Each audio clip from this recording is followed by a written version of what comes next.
I'm sure that more than 90% of aquarists have or have had limescale in their aquariums at some point. Yes, you're thinking the same thing as me, the typical limescale that accumulates up here on the surface and is annoying and looks so unsightly. Why does this limescale appear? Well, there are mainly two reasons. The first is because we let the water in the aquarium evaporate a lot, especially if we let the water in the aquarium evaporate. And here comes the second reason.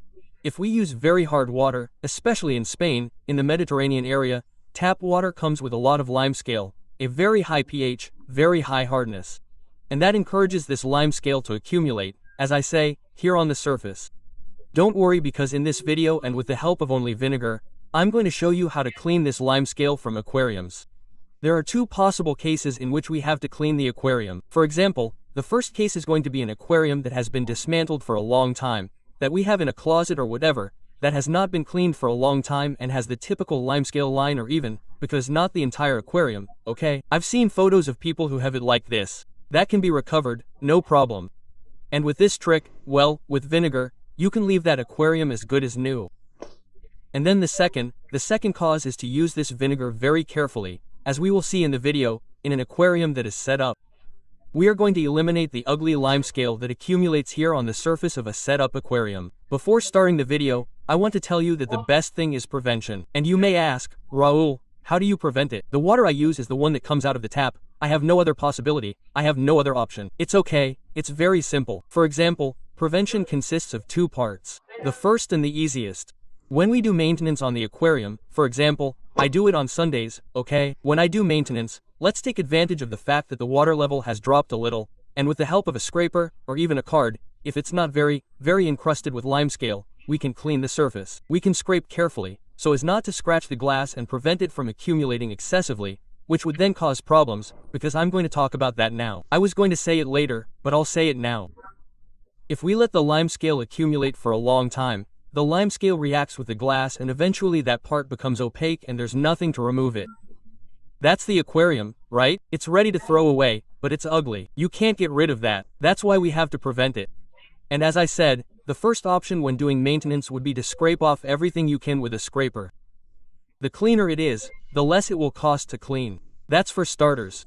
And the second method is to prevent evaporation.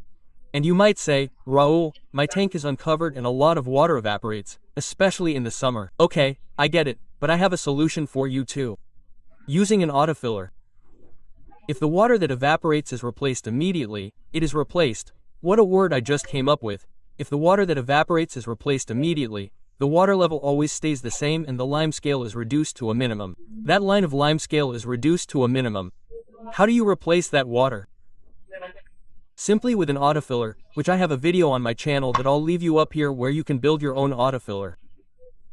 Those would be the two basic keys to prevention when it comes to limescale. Having said that, now let's imagine the first case, an aquarium that has been stored for a long time, has a lot of limescale built up. How are we going to clean it? First method, a little bit of Perlon and a little bit of vinegar.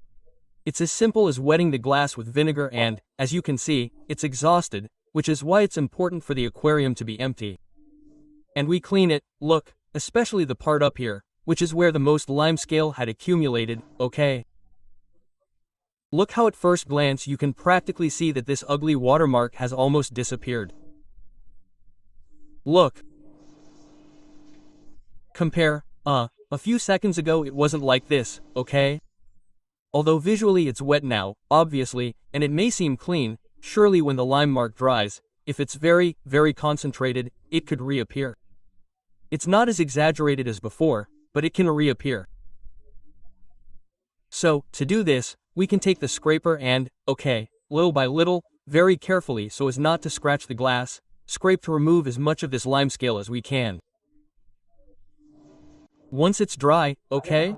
Although it may not seem like it, it's free of limescale, but look how there's a small mark, okay? And this is because the glass has deteriorated, okay? Over time, limescale removes that type of enamel that the aquarium glass may have, it wears it down, it degrades it, and this is irreparable, okay? No matter how much we scrape this when it is wet, it is true that it hides a little better. When we fill the aquarium, it is not so visible, but hey, there it is. Okay, this is impossible to remove, okay? No matter how much we scrape, no matter how good the scraper is, no matter how long we leave the vinegar to act, this will not come off, okay? That is the problem. That is why it is important to prevent limescale from forming in the aquarium. Let's move on to the second case, an aquarium that is already set up. We do not want to disassemble it simply to remove the typical scratch. How do we do it? Let's get to it. For this method we need paper, such as kitchen paper, and the same vinegar that we saw before. Very simple, okay? We take a small tray, in this case I do it like this, and wet the paper with vinegar. Wet it, but don't soak it, okay? Let's avoid. There it is. Okay, let's avoid it dripping into the aquarium as much as possible, okay? So, right now it's wet. As you can see, it's not dripping. Let's go to the back here, okay? As you can see, it can be placed perfectly, okay? So that the glass part is really wet. And as you can see, the water level would be lower, so there, make sure it's not dripping. Let's let it sit for 10 minutes, for example, and then we'll clean it. Very important, I insist, let's imagine that the aquarium water is around here. Notice that it's not dripping, but it is soaked. Okay, and as I said, let's let it sit for example, 10 minutes.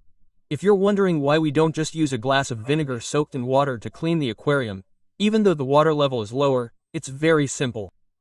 Look, when we do it this way, what just happens? All the drops are going into the water, into the aquarium water. For that reason, this is not the method I'm recommending now, but rather the one with paper. Come on, 10 minutes have passed, let's take the paper out. As you can see, it's not dripping and supposedly it's softer, so to speak, and it'll be easier to scrape off.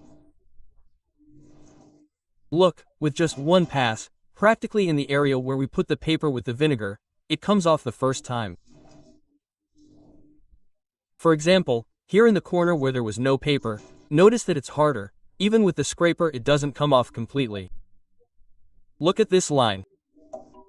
However, here where there was vinegar, it comes off perfectly. Or even with the same paper soaked in vinegar, we just go over it, remove these remains and finish cleaning it.